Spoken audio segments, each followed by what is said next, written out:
Friend சினியர்கள் வணக்கம். So Tamil பார்த்தா நிறைய பேர் புரிஞ்சிருக்கேன் நான் இதை பற்றி பேச போகிறேன்றது. குறிப்பாக நம்ம இந்தியன் கிரிக்கெட் டீமை பற்றி தான் மெயினாக பார்க்க போகிறோம். அதுலேயும் நம்ம Rohit Sharma and Gill and Jaiswal. So இவங்களை பற்றின வீடியோஸ்லாம் பார்த்தீங்கன்னா ரொம்ப கான்ட்ரவர்சியாக சோஷியல் மீடியாவில் போயிட்டுருக்கு. நேற்றெல்லாம் நிறைய பேர் கல்வி ஊற்றிட்டாங்கன்னு கண்டிப்பாக சொல்லணும். ஸோ அதிலும் குறிப்பாக ரோஹித் சர்மாவோட நேமை தான் ஹெட்லைனாக இருந்துச்சுன்னா கண்டிப்பாக நம்ம சொல்லி ஆகணும். 3 ரனில் அவுட் ஆயிருக்காரு 19 பாலுக்கு. அது வேறு எதுலையுமே இல்லை, நம்ம ரம்ஜில் தான். ஜம்மு காஷ்மீர் வர்சஸ் மும்பைக்காக நம்ம ரோஹித் சர்மா அண்ட் ஜெய்ஸ்வால் இறங்கியிருந்தாங்க. நம்ம இறங்கும் போதெல்லாம் வேற லெவல், ஐயோ இந்தியன் பேர் பாது, இந்தியன் பேரை இறங்குறாங்கன்னு பார்த்துக்கோன்ற மாதிரி எல்லாருமே பேசிட்டு இருந்தாங்க. ஆனால் 19 பாலுக்கு 3 ரனில் இவர் அவுட் ஆக, ஜெய்ஸ்வால் 4 ரனுக்கு அவுட் ஆக, சரி ஓகே முடிச்சுட்டிங்க போங்கன்ற மாதிரி தான் எல்லாருமே பேசிக்கிட்டு இருந்தாங்க. ஆக்சுவலாக அதுதான் உண்மையும் கூட. ஸோ எல்லாருமே பேசின விஷயங்கள் டொமஸ்டிக்கில் யாருமே விளையாடலன்னு சொல்லிட்டு இருந்தாங்க. ஸோ விளையாடும் போது இவங்க லட்சணம் தெரிதான்ற மாதிரி எல்லாருமே இது பேச ஆரம்பிச்சிட்டாங்க, பேசிக்கிட்டு இருக்காங்க. அதுதான் நான் உண்மை. ஸோ இது எல்லாத்தையும் பார்க்கும்போது நம்ம பிசிசிஐ எடுத்து அந்த நடவடிக்கைலாம் கரெக்ட் தான்ற மாதிரி இப்போ எல்லாருமே பேசிகிட்டு இருக்காங்க. இதை வெளிநாட்டு கோச்சோட நிறைய பேர் அப்ரிஷியேட் பண்ணுறாங்க. இந்தியா தங்களோட தவறை திருத்திக்க ஆரம்பிச்சிட்டாங்க. ஸோ டொமஸ்டிக் லெவலில் எல்லா பேருக்கு விளையாட ஆரம்பிச்சிட்டாங்க. ஸோ இன்னும் 2 வருஷத்தில் இந்தியா மிகப்பெரிய சக்தியாக மாறுன்ற மாதிரி இப்போ எல்லாருமே பார்க்க ஆரம்பிச்சிட்டாங்க. ஆக்சுவலாக இது உசுப்பேத்து வர மாதிரி தான் நினைக்கிறேன். ஸோ வெயிட் பண்ணி பார்ப்போம் இன்னும் 2 வருஷத்தில் டீம் இந்தியாவோட ஃபியூச்சர் எப்படி இருக்குன்றதை. சரி அதெல்லாம் திருப்பா ஃபஸ்ட் இந்த மேட்சுக்கு ஆப்பான்னு நிறைய பேர் கேட்பீங்க. ஸோ அதற்கு அடுத்தபடியாக நம்மளோட எவர் கிரீன் பிரின்சஸ் அப்படின்னு சொன்னால் எல்லாருக்குமே தெரியும் நினைக்கிறேன். சுப்மன் கில். ஸோ அவரும் பார்த்தீங்கன்னா 4 ரன் அவுட் ஆயிட்டார். அதுவும் பார்த்தீங்கன்னா அந்த பஞ்சாப் 55 ரன் தான் அடிச்சிருந்தாங்கன்னு நினைக்கிறேன். ஸோ 29 ஓவர்லேயே எல்லாமே ஆல் அவுட் ஆயிட்டாங்க. ஸோ இது எல்லாத்தையும் ரொம்ப விமர்சனம் பண்ணுறாங்கன்னு தான் கண்டிப்பாக சொல்லணும். இந்தியாவோட டாப் பேட்ஸ்மேன் இவங்க எல்லாருமே. ஸோ இவங்க யாருமே ரஞ்சியில் ஷைன் பண்ண முடியலன்னா எந்த அளவுக்கு அவங்க பேட்டிங் குவாலிட்டி இருக்குன்னு பார்த்துக்கோங்கன்ற மாதிரி இப்போ எல்லாருமே கேட்க ஆரம்பிச்சிட்டாங்க. ஸோ இதற்கு பதிலீடு கொடுக்கும் விதமாக இப்போ கரண்ட்லாம் செகண்ட் இன்னிங்ஸ் ஆட ஆரம்பிச்சிருக்க ஜெய்ஸ்வால் அண்டு ரோஹித் சர்மா பற்றி கண்டிப்பாக நம்ம பேசி தான் ஆகணும். அதில் ரோஹித் சர்மாவோட அந்த 2 6 வேறு லெவலில் இருந்துச்சுன்னா கண்டிப்பாக சொல்லணும். மனுஷன் இப்போ அப்படி தான் இருக்காருன்னா ஒத்துக்கிட்டு தான் ஆகணும். ஸோ அந்த மேட்ச்சை பார்த்தா தெரியும் நினைக்கிறேன். இப்போ லைவாக போயிட்டுருக்கு. ஸோ எத்தனை ரன் அடிச்சிருக்கேன்னு தெரியல. மேபி இந்த வீடியோ பார்க்கும்போது கன்ஃபார்மாக யாராவது ஒருத்தர் அவுட் ஆகிருக்கலாம். ஸோ செஞ்சுரி கூட போட்டுருக்கலாம். ஸோ அப்படி யாராவது அவுட் ஆயிருந்தாலும் செஞ்சுரி போடணும். அதை கண்டிப்பாக மென்ஷன் பண்ணுங்கள். ஸோ அவங்களோட கம்பேக்கை நீங்கள் எப்படி பார்க்குறீங்க கண்டிப்பாக சொல்லுங்கள். இது எல்லாத்தையோட முக்கியமான விஷயம் அப்படின்னா கன்ஃபார்மாக நம்ம பிசிசிஐ எடுக்க போகிற அந்த அதிரடி முடிவு தான். ஸோ இது வரைக்கும் நிறைய முடிவு எடுத்துட்டாலும் இனிமேட்டு என்ன அதிரடி முடிவு எடுக்க போகிறாங்கன்னு நீங்கள் எல்லாருமே கேட்கலாம். ஸோ அதற்கு நம்ம ரீசெண்டாக நடந்த இங்கிலாந்து T20 மேட்ச்சில் பட்லரோட கேம் கண்டிப்பாக நம்ம மென்ஷன் பண்ணி தான் ஆகணும். இப்போ இங்கிலாண்டை பொறுத்த வரைக்கும் டாப் ஆர்டர் பேட்ஸ்மேன் எல்லாருமே பார்த்தீங்கன்னா வரிசையாக 1 by 1 போகும்போது ஸோ பட்லர் மட்டும் தான் ஒன் ஹேண்டடாக இங்கிலாந்துக்கு கை கொடுத்தாருன்னு கண்டிப்பாக சொல்லணும். அது இங்கிலாந்து வாஸ் இந்தியான்னு இல்லை, பட்லர் வாஸ் இந்தியான்னு தான் கண்டிப்பாக இருந்துச்சு. நம்ம ஒத்துக்கிட்டு தான் ஆகணும். இந்த அளவுக்கு அவருக்கு மெச்சூரிட்டி எப்படி வந்துச்சு, இந்த அளவுக்கு ஒரு பேட்டிங்கில் ஒரு ஸ்டெபனாக நின்று விளையாடணும். அதாவது இந்தியன் பிச்சை அவர் நல்லா கணிச்சு வச்சிருக்காரு. இந்தியாவில் இப்படி தான் ஆடணும்னு சொல்லிட்டு அவர் ஆடுறாரு. எல்லா பாலுமே ஹிட்டிங் போல் எந்த பால் போகணுமோ அதை மட்டும் கரெக்டாக போகிறாரு. ஸோ அந்த பொறுமை நம்ம இந்தியன் கண்டிஷனை அவர் அப்சர்வ் பண்ண விதம் இதுதான் காரணன்ற மாதிரி இப்போ எல்லாருமே பேச ஆரம்பிச்சிட்டாங்க. நல்ல விஷயம் தானே பண்ணுற மாதிரி எல்லாரும் பேசலாம். இதைத்தான் இப்போ நிறைய பிளேயர்ஸ் என்ன சொல்கிறாங்க, இதே மாதிரி தான்ப்பா நாங்களும் அவங்க நாட்டுக்கு போய் விளையாண்டாந்தாப்பா அந்த நாட்டோட கண்டிஷன்ஸை நாங்கள் அப்சர்வ் பண்ண முடியும். நீங்கள் தான் பெரிய பருப்பு மாதிரி பிசிசிஐ பிளேயர்ஸ்லாம் அப்படிலாம் வரமாட்டாங்க, அங்கெல்லாம் வரமாட்டான்ற மாதிரி நீங்கள் பேசிகிட்டு இருக்கீங்க. ஸோ அதனால் டேரெக்டாக மேட்ச்சில் போய் இறங்கினா அவங்க இப்படி தான் அவுட் ஆகுன்ற மாதிரி இப்போ எல்லாருமே பேசிகிட்டு இருக்காங்க.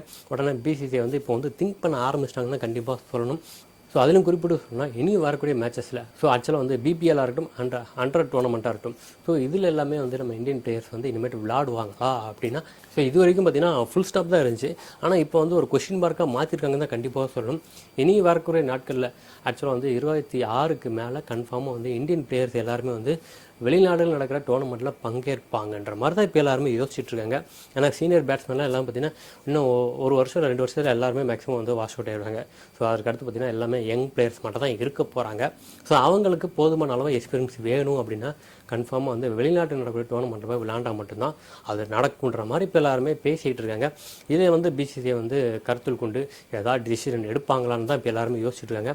அதுலேயே இன்னொரு விஷயம் என்னென்னு பார்த்தீங்கன்னா நம்ம பிபிஎல் ஆகட்டும் அண்ட் அண்டர் டோர்னமெண்ட்டாக இருக்கணும், இதில் எல்லாத்தையுமே நம்ம ஐபிஎல் ஃப்ரான்ச்சைஸ் ஓனரை அங்கே டீம் வாங்க வைக்கிறக்காண்டி எல்லா வேலையும் நடந்துகிட்டு இருக்கு. நமக்கு எல்லாம் தெரிஞ்ச விஷயம் தான்.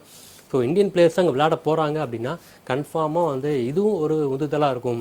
ஸோ அவங்க அவங்க பிளேயர்ஸே வச்சு இங்கே ஒரு டீம் வாங்கலான்ற மாதிரி எல்லாருமே யோசிச்சுட்டு இருக்காங்களா, வெயிட் பண்ணி பார்ப்போம். ஆனால் அதில் நிறைய குளறுபடிகள் இருக்குது. ஸோ ரீசெண்டாக நம்ம லலித் மோடி இன்ட்ரு கூட பார்த்துட்டு நினைக்கிறேன். அவர் கூட வார்ன் பண்ணியிருந்தார், ஸோ 100 டோர்னமெண்ட்டாக இருக்கட்டும் அண்ட் பிபிஎல்லாக இருக்கட்டும், நீங்கள் தேவையில்லாமல் போய் அங்கே போய் இறங்கிறாதீங்கன்ற மாதிரி ஐபிஎல் ஓனர்ஸுக்கு வந்து அவர் ஸ்ட்ரிக்டாக வந்து ஒரு விஷயம் சொல்லியிருந்தார். ஆக்சுவலாக வந்து இதெல்லாம் வந்து ரொம்ப இம்பார்ட்டண்டான விஷயம். ஸோ நீங்கள் வந்து தப்பி தவிர கூட அங்கே போய் டீமை வாங்கிறாதீங்கன்ற மாதிரி தான் அவர் சொல்லியிருந்தார். ஸோ அதுக்கு பின்னாடி அவர் நிறைய விஷயம் பேசியிருந்தார். ஸோ அதெல்லாம் எக்ஸ்பிளைன் பண்ண இன்றைக்கி ஒரு நாள் பார்த்தா நினைக்கிறேன். நிறைய விஷயம் எனக்கு புரியலன்னு தான் கண்டிப்பாக சொல்லணும். அது சம்மந்தமாக உங்களுக்கு ஏதாவது புரிஞ்சுன்னா கண்டிப்பாக அதையும் மென்ஷன் பண்ணுங்கள். ஸோ இதற்கடுத்தபடியாக இன்னொரு நல்ல விஷயம் என்ன பார்த்தீங்கன்னா, நம்ம ஜெய்ஷா அவர்கள் வந்து ஐசிசி தலைவர் ஆன பிறகு கன்ஃபார்மாக ஏதாவது ஒன்று பண்ணுமா இல்லையா, அதுக்காக என்ன பண்ணார், டேரெக்டாக அவர் கிளம்பிட்டார். ஒலிம்பிக் சேர்மனை போய் நேராக மீட் பண்ணி 2028 கன்ஃபார்மாக வந்து ஒலிம்பிக்கில் கிரிக்கெட் இருக்குன்ற மாதிரி அவர் பேச்சுவார்த்தை நடத்தி முடிச்சிட்டாருன்னா கண்டிப்பாக சொல்லணும். 2028 ஒலிம்பிக்கில் கிரிக்கெட் இருக்க போகுதுன்றது உண்மை தான். ஸோ ஆல்ரெடி நம்ம ருத்ராஜ் தலன் வந்து ஆசியன் கேமிங்கில் வந்து நம்ம கோல்டு மெடல் வாங்கியிருந்தோம். அது நம்ம எல்லாம் தெரிஞ்ச விஷயங்கள் தான். இப்போ வந்து ஒலிம்பிக்கில் வந்து அஃபிஷியலாக வந்து ஆட் பண்ணிட்டாங்கன்னா கண்டிப்பாக சொல்லணும். ஸோ இந்த விஷயங்கள் வந்து இதுக்கு அடுத்த தடவை வந்து தொடருமான்னு சொல்லிட்டு கன்ஃபார்மாக ஒரு கேள்விக்குறி இருக்குது. ஸோ அதற்கு அடுத்த ஒலிம்பிக்லையும் இது தொடரும்ன்ற மாதிரி இப்போ அதற்கான பேச்சுவார்த்தை நடந்துட்டு இருக்கதான் சொல்லிட்டு இருக்காங்க. ஸோ வெயிட் பண்ணி பார்ப்போம். ஸோ ஒலிம்பிக்கில் கிரிக்கெட் வந்து சேர்க்கப்படும் பட்சத்தில் கன்ஃபார்மாக வந்து இந்தியாவுக்கு இன்னும் ஒரு கோல்டு மெடல் வாங்குறதுக்கு அதிக வாய்ப்பு இருக்குன்னு கண்டிப்பாக நம்ம சொல்லலாம். ஸோ அதை தான் வந்து இத்தனை நாளும் தவற விட்டுட்டு இருந்தோம். இப்போ வந்து ஒலிம்பிக்கில் இந்தியாவுக்கு இன்னொரு கோல்டு மெடல் கன்ஃபார்ம் தான் கண்டிப்பாக சொல்லலாம். ஸோ வெயிட் பண்ணி பார்ப்போம்னு நிறைய விஷயங்கள் நம்ம கிரிக்கெட்டை பற்றி அப்டேட் வந்துகிட்டே தான் இருக்குது. ஸோ இதெல்லாம் தாண்டி நம்மளோட மாஸ்டர் கிளாஸ் பேட்ஸ்மேனை கண்டிப்பாக ஏபிடியை மறக்க முடியாது. எஸ், நம்ம கிரிக்கெட் 360 கண்டிப்பாக அவர் தான் சொல்லிட்டு இருப்போம். ஸோ அவர் வந்து இப்போ சொன்ன விஷயங்கள் வந்து சோஷியல் மீடியாவில் பரபரப்பாக போயிட்டு இருக்குதான் கண்டிப்பாக சொல்லணும். எஸ், நான் கிரிக்கெட்டை வந்து ரிட்டையர்ட் ஆனது காரணமே வந்து என்னோட கிட்ஸோட டைம் ஸ்பெண்ட் பண்ணணும். ஸோ அதற்காக தான் வந்து நான் வந்து கிரிக்கெட் விட்டு விலகி போயிருந்தேன். ஆனால் இப்போ வந்து பசங்க வளர்ந்துட்டாங்களா என்னன்னு தெரியல, இல்லை இவருக்கு வந்து கிரிக்கெட்டை மிஸ் பண்ண முடியாது என்னன்னு தெரியல. ஸோ இப்போ திரும்ப வந்து நான் களத்தில் வந்து ஆடணுன்ற மாதிரி அவருக்கு வந்து ஆசை தோணிட்டு வந்து சொல்லியிருக்காரு. ஸோ அதுவும் பார்த்தீங்கன்னா கிட்ஸை கூட்டு வந்து கிரவுண்டில் அவங்க உட்கார வச்சு அவங்க முன்னாடி நான் விளையாண்டு காட்டணும். ஸோ அவங்க முன்னாடி வந்து நான் வேறு லெவலில் சிக்ஸ்லாம் அடிக்கும்போது உண்மையில் அவங்களுக்கு இன்னும் கொஞ்சம் அப்ரிஷியேட்டாக தான் இருக்குன்ற மாதிரி அவர் பேசியிருக்காரு. ஆனால் எந்த மேட்சஸ் கன்ஃபார்மாக தெரிலன்னு தான் சொல்லணும்.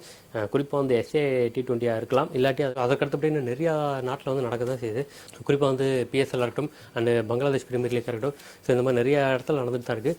நேபாளில் கூட நடக்குதுன்னு சொல்கிறாங்க. ஸோ இதில் எந்த பிரீமியர் லீக்கில் வந்து அவர் ஆட போகிறான்னு தெரியல. ஸோ எல்லாரும் அதுக்காக தான் வெயிட் பண்ணிகிட்டு இருக்காங்க. ஸோ குறிப்பாக வந்து 100 கூட அவர் வந்தாலும் வரலான்ற மாதிரி பேசிகிட்டு இருக்காங்க. மேக்ஸிமம் வந்து பெரிய பெரிய சீனியர் பிளேயர்ஸ் விளையாடக்கூடிய அந்த பெரிய டோர்னமெண்ட்டில் அவர் வர்றக்கான வாய்ப்பு குறைவுன்னு தான் எல்லாருமே சொல்லிட்டு இருக்காங்க. வெயிட் பண்ணி பார்ப்போம். ஸோ அப்படி அவர் கம்பேக் கொடுத்தா எப்படி இருக்குன்றது அதையும் கண்டிப்பாக கமெண்ட் செக்ஷன் மென்ஷன் பண்ணுங்கள். இதெல்லாம் தாண்டி இதற்கு அடுத்தபடியாக நடக்கக்கூடிய நம்ம ஐபிஎல்லை பற்றி, அதுவும் பார்த்தீங்கன்னா குறிப்பாக சிஎஸ்கே பற்றி நிறைய சுவாரஸ்யமான விஷயம் வந்துகிட்டே தான் இருக்குது. ஸோ அடுத்தடுத்த வீடியோவில் கொடுக்குறத நான் வெயிட் பண்ணிட்டு இருக்கேன். தொடர்ந்து இந்த வீடியோ ஆதரவு கொடுங்க. இந்த வீடியோ திரும்ப அடுத்து உங்களை சந்திக்கிற அதுவரை உங்களிருந்து விடுவது சண்முகம்.